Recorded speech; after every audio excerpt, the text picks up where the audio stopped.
मेरा नाम श्वेता कुमारी है। मेरे हस्बैंड का नाम चंद्रशेखर कुमार है। सेकंड को मैं आपसे कुछ शेयर करना चाहती हूँ। सेकंड ऑफ दिसंबर को मेरे साथ एक बहुत बड़ा ट्रेजेडी हो गया। सडनली मेरे हस्बैंड नहाने के लिए गए थे। नहा करके वो जैसे ही निकले, अचानक से उन्हें बहुत अजीब सा लगने लग गया। बोले कि मुझे बहुत अनकंफर्टेबल लग रहा है, बहुत बेचैनी सा लग रहा है। मुझे कुछ समझ में नहीं आया। मैंने उन्हें गर्म पानी दिया, फिर भी उनका कंडीशन ठीक नहीं, स्टेबल नहीं हो रहा था। फिर मैंने उन्हें गैस की दवाई दी। गैस का दवाई लेने के बाद भी उनको कुछ मतलब अच्छा नहीं लगा। बोले कि मुझे मेरा बेचैनी बहुत ज़्यादा बढ़ता जा रहा है। फिर मुझे तो कुछ समझ में नहीं आ रहा था, क्योंकि घर में अकेले मैं थी, मेरे हस्बैंड, मेरा 1.5 साल का छोटा बेटा और मेरे मदर इन लॉ, वो भी बहुत बूढ़ी हैं। अब मैं करूँ तो क्या करूँ? मुझे लग रहा था, मैंने बार बार उनसे पूछा कि आपको हार्ट में कहीं कोई प्रॉब्लम तो नहीं ना लग रहा है? तो वो बोले कि ऐसा हार्ट में कोई प्रॉब्लम तो नहीं लग रहा है, बट कुछ बहुत अजीब सा जलन लग रहा है। तो मुझे कुछ ज़्यादा समझ में नहीं आया। मैंने इनके फ्रेंड चंदन को फ़ोन किया, बोला कि आप तुरंत कार लेकर के मेरे यहाँ पहुँचिए। बट वो बोले कि कार लेकर के तुरंत वो आने लग गए। रास्ते में उनको इतना ट्रैफिक मिला, वो बीच में फंस गए। उनको फ़ोन किए, वो बोले कि रास्ते में भाभी बहुत ब्लॉक है, रास्ता ट्रैफिक पूरा जाम है, थोड़ा आने में मेरा लेट हो जाएगा। मुझे और टेंशन होने लग गया। मुझे कुछ समझ में नहीं आ रहा था कि हम करें तो करें क्या। मैंने अपने हस्बैंड को ऐसे ही कंधे पे रखा और उनको सीढ़ी से नीचे उतारा।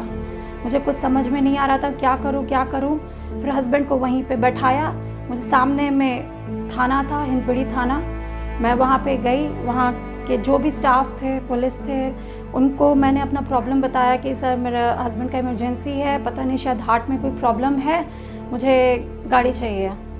तो बिना कुछ सोचे समझे वो लोग तुरंत मुझे गाड़ी अवेलेबल करवाए और वहाँ से हम लोग तुरंत सेंट वीटा हॉस्पिटल में आए।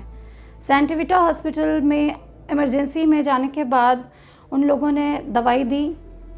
फिर भी मेरे हस्बैंड का जो था कंडीशन वो वर्स होता जा रहा था, स्टेबल नहीं हो पा रहा था। बार बार वो कह रहे थे कि मेरे हार्ट में भी बहुत पेन है, हमको बहुत प्रॉब्लम हो रहा है, अजीब सा लग रहा है, ठीक नहीं लग रहा है।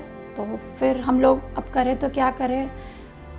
फिर मैंने अपने मामा जी को फ़ोन किया। मेरे मामा जी ने सजेशन दिया कि आप सीधे पर्ल्स हॉस्पिटल चले जाइए, वहाँ पे दीपक गुप्ता है, उनको रेफ़र करिए, उनका टीम वहाँ पे आपके साथ रहेगा।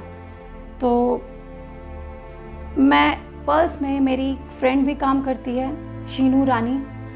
मैंने सबसे पहले उनको फ़ोन किया।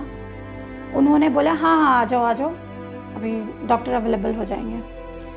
फिर हम उन्हीं के सपोर्ट से हम वहाँ पहुँचे।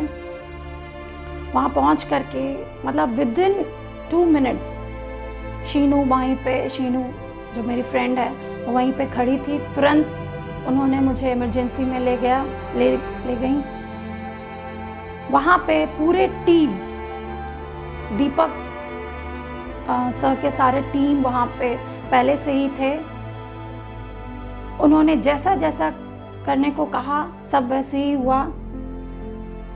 फिर उसके बाद वहाँ से जब मेरे हस्बैंड निकले तो उनका कंडीशन बहुत ज़्यादा स्टेबल था, बहुत ज़्यादा स्टेबल। उन्होंने फिर मेरे सारा सिनेरियो बताया, सारा प्रॉब्लम्स बताया और बताया कि ये सब प्रॉब्लम्स है, इसका ये सॉल्यूशन है, सारा सॉल्यूशन हम लोग इसी हॉस्पिटल में करेंगे। उन्होंने सारा अपना टीम मेरे हस्बैंड के पीछे लगाया और I am really very thankful कि आज उन्हीं के सपोर्ट की वजह से आज मेरे हस्बैंड इस कंडीशन में, आज उनका एक तो जो बीपी था वो बहुत ज़्यादा ऊपर नीचे सिंक हो रहा था। कंडीशन इतना वर्स हो गया था कि मैं बता नहीं सकती हूँ कि उनको बचाना बहुत मुश्किल हो गया था। फिर भी ये hospital, I am I am really very thankful कि ये हॉस्पिटल ने मुझे इतना सपोर्ट किया, स्पेशली शीनू, गुनलीन मैम। एक तो मेरा हालत इतना ज़्यादा ख़राब हो रहा था कि हम बता नहीं सकते। वो आकर के मुझे मॉरल सपोर्ट किया। उनके मॉरल सपोर्ट की वजह से थोड़ा स्टेबल हुए, क्योंकि मुझे कुछ समझ में नहीं आ रहा था कि मैं करूँ तो करूँ क्या। आगे कुछ टोटल ब्लैंक, कुछ समझ में नहीं आ रहा था कि अभी डॉक्टर आएंगे क्या बोलेंगे, मुझे टोटली कुछ समझ में नहीं आ रहा था। गुरलीन मैम इतनी सपोर्ट की मुझे, शीनू इतना मुझे सब मोरल सपोर्ट दिया, जिसकी वजह से मैं ये जो सिचुएशन है ये फेस कर पाई। फिर आईसीयू में मेरे हस्बैंड को रखा गया। आईसीयू में भी वहाँ के जो डॉक्टर्स हैं, वहाँ के जो स्टाफ हैं, उन लोगों का भी बहुत ज़्यादा सपोर्ट रहा। स्पेशली बर्लिन सर, उनका भी बहुत ज़्यादा सपोर्ट था। फिर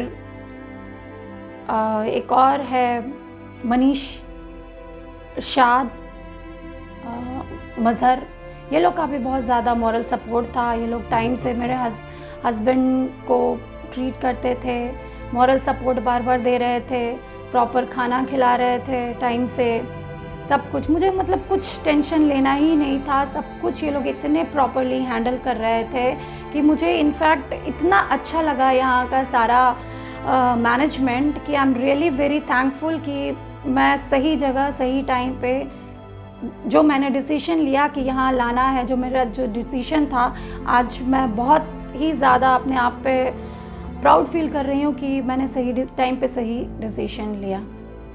सो